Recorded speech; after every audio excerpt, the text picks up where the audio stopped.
I mean, my question to that would be, how do you make that? It has to be difficult making that determination when you're interviewing a candidate who maybe hasn't come in through referrals, came through an online portal or some other avenue. It's always a sort of a semi leap of faith when you're Yeah. hiring someone. Yeah, I mean, how do you?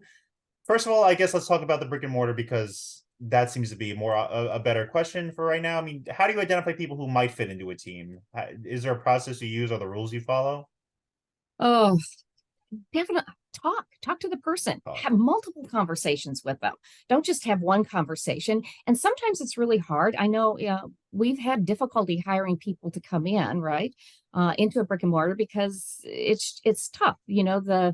The starting salary isn't as high as it will be in a few years. Okay. Right. So they've got to have a passion for travel and love it. But there also has to be opportunity for growth for them. So when you sit down and you talk with someone, you need to find out what their aspirations are. Do they want to become a travel advisor? What is their plan down the road, right? Where's their passion? Are they detail minded? And that really comes through conversations about their past experiences. In this industry, whether you work as an employee or as an independent contractor, you are creating your own brand and you are creating your own, you're running your own business because almost every inside agent, if you want to call them an inside agent, is still working on some type of bonus or commission for their sales and things.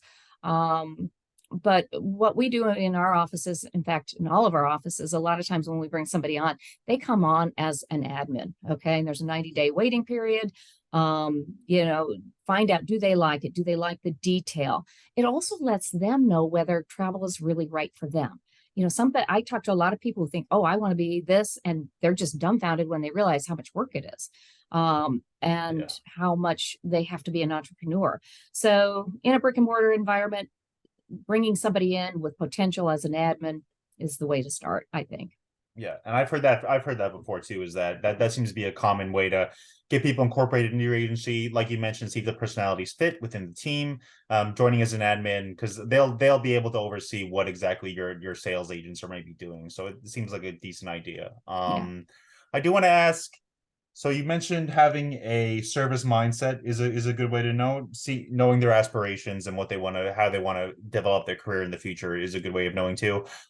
Another thing I've heard in the past, and I'm curious if this is something that maybe you would follow as well, is that past travel experience for one advisor. She mentioned that that's a deal breaker for her. If there's a new candidate coming in who does not have travel experience, who has not spent the resources or had the time to travel because of their love of travel, she said that was a deal breaker. And I'm curious, is that something that you look for? Do you look for a record of past travel experiences when you're talking to a candidate?